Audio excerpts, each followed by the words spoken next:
mentioned earlier about like us having like a new black middle class. I think it is important, especially what's going on in a minute. We're going to it's election season. Yeah, man. So December the 12th is the date for general election. Even that, I said that on like one of my boys' podcasts the other day. I'm gonna shout him out. Sorry, but Dysonomics. Dysonomics. I said on this podcast. I said on this podcast. I don't care who you vote for. I don't care what you do, who you vote for. My most important thing is vote for your interests, and then when you vote for your interests, make the money, and go and help all your young black brothers in these schools and whatever. Like, that's my thing. Like, I'll vote for Labour, but for me, I'll vote for Labour because it's my family, or I'll vote for the Green Party because of this, or whatever. I don't mind, like, I don't care who anybody, because I see people getting stick for voting for certain things. I don't care. Like, I mean, if you vote for UKIP, big man. Oh, no, that's a bit bad now. That's a bit bad. You know, like, you draped Donny, bro. Yeah. What about the ankles? You draped him like this, and up, and down, up, and down. But like what I've seen is like none of these parties have really helped us. Yeah. Like who has helped you to become rich? None. We've been through Labour. We've been through Conservatives. None of them have really helped us. They might help you small in this area, in that area. But what we need as black people is economic empowerment. So who's gonna help us get that? Yeah. Okay. Nobody's gonna help us get that. Cool. All right. Let me vote for my interest, but let me do my thing on the side. So is it more like a pragmatic approach? So maybe it's like, even though you're saying you don't judge anyone, I'll be honest, I'm going to be frank in it. I do kind of side out if you vote for Conservative. But if you're a rich black and you're voting your interest with regards to tax, etc., certain different issues, but then you're maybe using that money to then draw back and help people, can I sit here in my comfortable chair and go, that was mad, if the ends kind of justifies the means? Do you know what? Yeah. You're using your money. For me, I feel you on that one, yeah. And I do rate that if they are doing that. Yeah. But the likelihood of them doing that is a bit mad. And the projection that they have once they start making a little bit of money is iffy to me, innit? Yeah, no, so that's my only gripe with the thing, innit? Because at the end of the day, like, everyone has bills to pay. Yeah. And whatever you feel that is supporting your cause, because at the end of the day, no one's gonna see the bigger picture in it and care about the rest of the people that where they came from. But some people do though. Some people genuinely do, which is why like a lot of us tradition would vote for like a Labour, and like when Brexit was happening, like I got the WhatsApp chain messages, vote for this, vote for that, vote for that. People that aren't even that politically aware, but they were just through maybe fear-mongering or like, listen, I need to vote this way because people that look like me, people that are immigrants, a lot of us are second, third generation immigrants, innit? So a lot of our parents, they voted Labour. That's what they've known. And even my mum, like, it wasn't even the one few times in life she had to tell me you have to do. She's like, vote for Labour. And we never had a conversation about why. Do you know what? My mum is the same. It was vote for Labour. I asked, and I've traditionally grown up in a Labour constituency as well. So that is, and I've worked on the other end where I've counted votes. I've been in part of the political process. Polling stations and that. So polling stations. I've sat there in London Bridge. I've got like a town hall there. Been there late night counting votes and doing recounts. So I know a little bit about this thing. But even with my naivety, I'm like, Foz is like, when you were in your house playing Xbox, I was out here counting votes. Show me the money. No, but the thing is that, like, I asked my mum, why she was always preaching Labour. She was like, you know what? The only reason why I'm saying this is because they made things easier for us. Yeah. Like, and she wasn't even saying it as like, oh yeah, these are like, our the Alpha Omega. Saints, they're not saints. They're not they're not, our saviors. But they just made things easier for us in regards to like all of the other reasonable or tangible parties that they will. And you also vote with who's got the most likelihood of getting in power. Yeah. As much as you can scream Lib Dems. Yeah, maybe Lib Dem might be actually more closely linked to like who you are, your ideology, but in reality they wouldn't get. Are they niggas gonna get in power? So it's a wasted vote. Yeah. So then the cousin might be Labour. The black sheep of the family might be Conservative. So you vote Labour because it's a bit more closely linked. The food's not too bad over there. They need a bit of seasoning, but it's not too bad. So we'll vote for Labour. I just want us to. I just literally want us all to get rich and then help the youngers, man. Yeah. That's my life purpose, bro. Like when people are still empower the youth, bro. Like when people are still thinking about what I want to do. all I want to do is get rich and help people. I help people now, like, and I'm not rich. You're not going to get rich and switch. Impossible, bro. I do this now, like, and I haven't even got like peas like that. Like, I'll see shit and I just have to correct it. I see people suffering and I have to help. I can't. It's just me. So I know my purpose is to get rich and help. Like, that's it. Simple as that. That's why I love Lillian so much and what she's doing with the outreach thing. And anytime she's got something, I'll try support and do whatever. But that's basically my end goal, is to do shit like that. Like, all of the youngers that went to the school near me or grew up in the ends near me or on my block right now, like, I'll say, yo, like, let's do this, let's do that, let me pay for this. If I can ease, you know what I mean, something, or if you can remember what I done for you and it stops you from doing something bad, I've done my part. That's literally what I want to do. Yeah, putting back good energy back into the atmosphere. Yeah, man, like, good energy is always like something that needs to be brought back to somewhere where it's very dire, very grey. It's just built on sorrow. Do you know what I'm saying? I feel like a lot of us, like, we've grown up with a lot of things that aren't necessarily normal, but it was normal to us. But in the grand scheme of things, it ain't necessarily normal. People not leaving their block. To be in like a North London is a madness to them. So imagine being out of London and being out of the UK. Like, they're not even used to that. Fam, like, you gotta understand, like, it's like, even on that point, normal, bro. When I was in like secondary school, so I'm in secondary school now. I'm like, A-levels. I'm having like outside school beef problems, at A-levels, while I'm trying to concentrate and revise, and people are coming to my school and I'm beefing them, and it's just me versus like these people, and then I'm supposed to pass A-levels and people just like think it's no. And so many people. It was a madness. So many people go through this. Like, I went through it in that secondary school. I was beefing this person. I was beefing that person. And I'm just like, bro, like, people don't understand, like, or this person died. People don't understand that these things are not normal. So me taking it on the chest then and going into my exams and then not wanting to do my work because, this person died, my boy died and whatever. And then, like, for a day, the teacher's like, don't come into school. And then tomorrow, go and do your exams or whatever. Because to them, it feels like the problem will go away in a matter of days. Where it's like, and also your number, they have targets as well. Bro, so, like, Sebi's got good predicted grades. So that nigga need to pass. That needs to pass. Like, he's helping my quota as well. Bro, all this shit is not normal, man. Like, even like the kid in Stratford that died, like, bro, like, he went to the kid goes to my old secondary school, innit? And obviously, like, that's like probably the second death that's happened. So when in my year, when I was still in secondary school, a youth got killed. That was a mad thing. Can't even go into that. And then obviously this youth got killed. I don't even know what happened, whatever. But like, I'm just reaching out straight away because I don't want these kids to kind of be like me. And be like me in the sense where it's only now I've assessed my problems and it's only now I'm trying to combat it. That's why I feel like, I'm just so angry because everything was just normal. Just sweep it under the carpet. So because it's been swept under the carpet so much, I explode like this.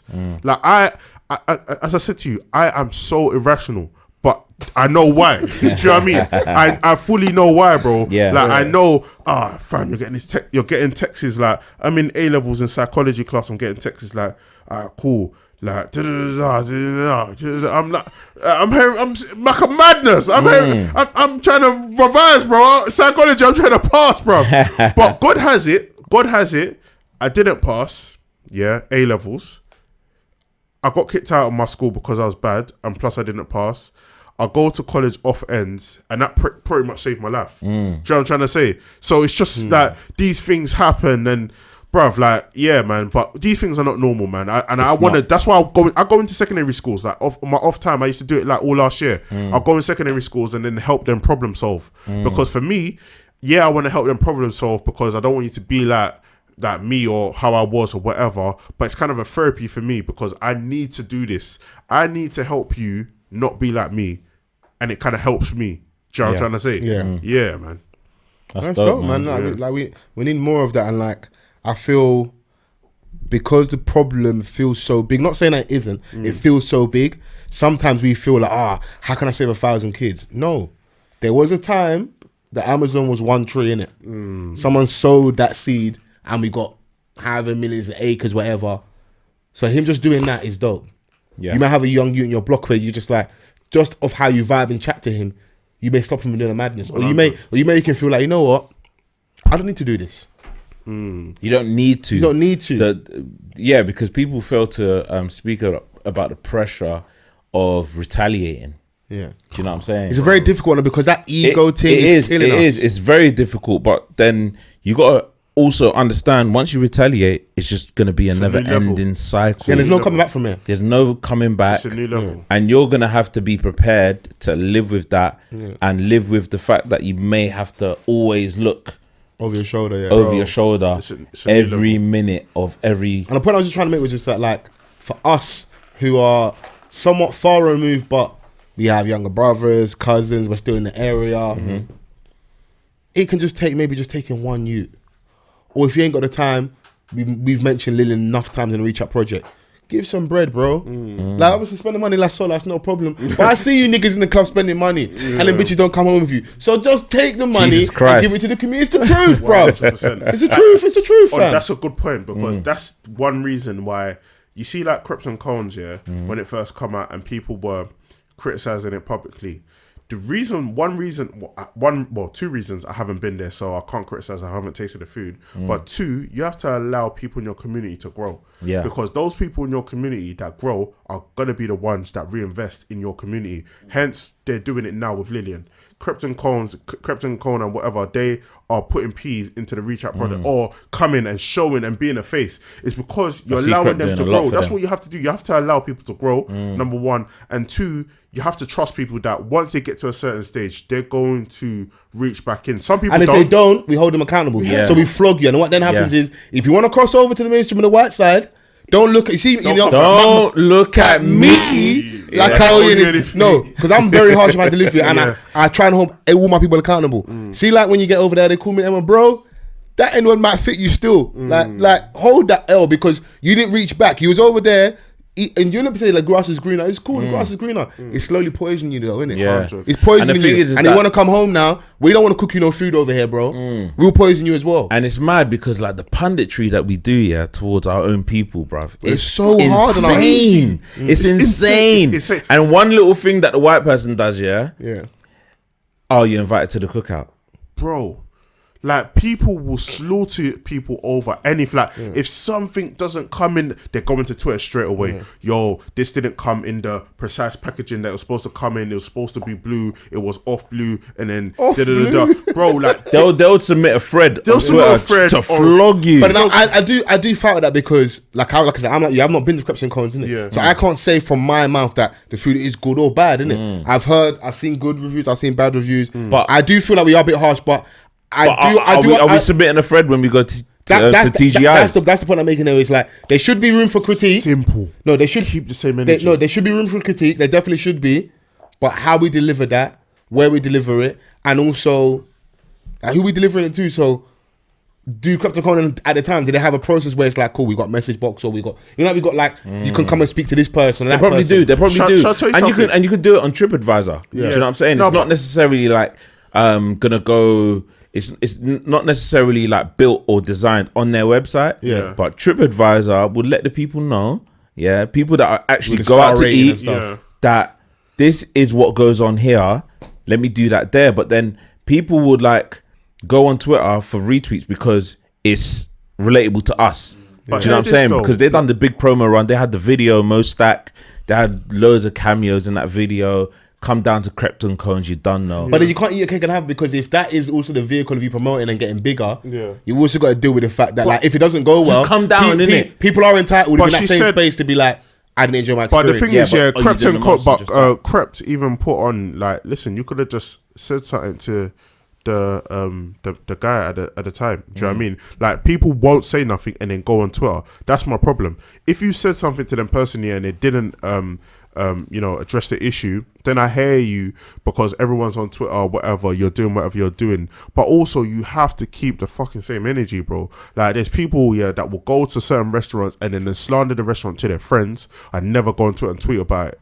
But then there's people that will go and and then tweet about like a black thing. And one thing I want to say is, yeah, I do agree with what you guys say in terms of like, don't support it because it's a black business, yeah, like first, but obviously because it's sick, yeah. But one thing, you have to allow people to grow. And the reason why I say that is because there's other communities that will turn a blind eye because they have a opinion. They think that you're gonna grow and be better. So what they will do is they will turn a blind eye to your shitness, but they will help you grow, yeah, in behind the scenes. And then you're gonna be sick, bro, for everybody else to see. And it's great that you said that because like I see a lot of bullshit in all my friends, but I'm not gonna just out here just flog you. I may flog you, I may flog you, but also I'm gonna encourage. Do you know what I'm saying? Like, and then make you better because I know that you can be better, do better. Yeah. Do you know what I'm saying? Instead of like publicly outing you, I'm gonna have that talk with you, bro. It kills you. It kills someone when you publicly out them. Like, why, bro? Like, you've got my number. Bro, that's the issue. You've got it. You've got it, bro. Like, you've got. Do you know what I'm saying? Like, and I understand if people have tried to do that and have that method towards whoever, and then their last resort is to just do it publicly, but that's a lot of people's first resort rather than their last. My thing is, I think that's what we should take from the conversation. Yeah, that should be the thing, the stand-up thing, not trying to cut you. That should be the stand-up thing, which is the issue, not even the issue using that, but let's try some other methods first. And then, and if after all that Krypton Conan and their management and whoever's working in the restaurant isn't doing their job, then take social media and be like, you know what? Same I see people with like Hermes and all these different parcel companies, like, I rang your head office, I did this is my last resort of action, I'm gonna now tweet about it, and then they get a response. 100. I'm not against that, because at the end of the day, you're paying for a service, it wasn't up to scratch, innit? So, do you know what I'm saying? Like Krypton Cohens aren't gonna be on the restaurant floor saying "suck your mum, I said it with chest." That's on their tune, innit? They're not really out here saying that. What's wrong with this guy? They're not really saying that. For me, I just wanna, like, my thing is, if you are on this black economic empowerment thing, you have to trick the game. You have to lie to the game, because you can't play on the same playing field, because you're not on the same playing field. So the playing field that everybody's playing with, you know, that guy that's got this successful restaurant, that person that's got this successful shop, is because they were allowed to make the mistakes behind the scenes. And then now they're cool. Do you know what I mean? We have to allow our guys to make the mistakes behind the scenes for them to grow and be cool. Do you know what I'm trying to say? And that's literally my point, man. I'm with you, but the asterisk has to be, if you don't do what we require, you'll get flogged, man. We're gonna flog you in the street. 100%. No, we have to, because like, I'm with you on, like, we'll talk about all that stuff we want to talk about today. Like, it's dope that you mentioned Krypton Conan and specifically being involved in the Reach Out project, giving those kids, like, it must be dope for them to see, like, it must, like, Leland must, and all the people she works with, they'll get looked at sick. It's like, I can deliver, I can bring you that crap. So that will give those kids hope. It's like, I'm at a place where it's lit. I get to see the artists that I love. Look at Ian Wright and all the stuff he's doing with them. Like, Ian Wright followed me, man. Shout out to Lillian. Ian Wright's the uncle. We were saying a couple weeks ago, fuck John Barnes. Ian Wright is man them. Ian Wright's the guy. He's the man them. And we have issues with regards to like black adoption. Ian Wright adopted black baby. Shouts out to Ian Wright, man. That's our uncle, bro. They're out here being successful, my guy, man. And he's still flexing his gold tooth. Come on, man. Big ups to my man. Being himself. You know that old man swag, going to cars wearing the comfortable stuff and that. Like, come on, Ian Wright's my guy. Like, you see how he's aging and he's moving. I like that. Didn't let the game turn him salty. Hate on the young bucks. He's just doing his thing and still being of like value. You know, like he's of use to us, isn't it? Because like the thing is that like he has every right to be as disgruntled as John Barnes. Do you know what I'm saying? Like in regards to like how the England national team treated him. Ian Wright was a hero to many. Like Ian Wright was the reason why a lot of people supported Arsenal, and he couldn't really. A lot of black boys picked up a football, bro. Exactly, and that is incredible in itself. And he still couldn't get a starting role in the England national team. I never saw him in the fucking World Cup. Do you know what I'm saying? So, and he's out here still trying to help and get these young boys to flourish without criticizing them, bro. Do you know what I'm saying? And he was one of the examples, that making it late, so he still give you hope. So when you're like 17, you're not in a club, you're like, Ian Wright. That's how it was when he was young. Ian Wright, Ian Wright made it late. Do you know what I'm saying? Like, he's a legend in the game, bro. 100. You know. I want to switch a little bit and just say R.I.P. to John Witherspoon. Yes, it happened like just after we recorded last week.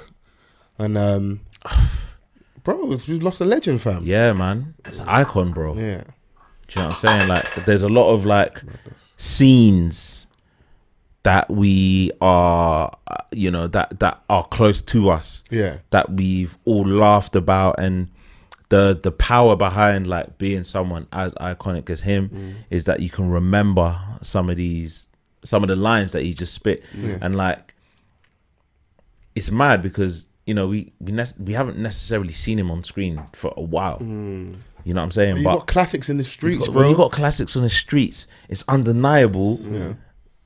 And he's got a recognizable face. Even playing like the granddad in the Boondocks. Yeah. You don't even need to see his face. You can hear his voice and you're like, yeah, that's him. And he's going to draw us in because his humor is something that was second nature to him. Yeah.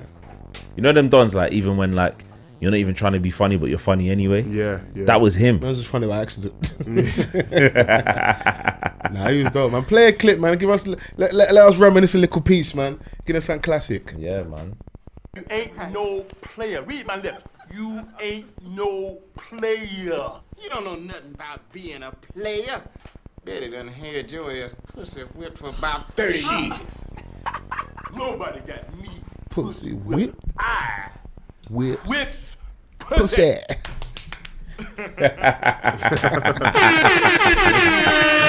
Hey, man, listen, rest in peace, man.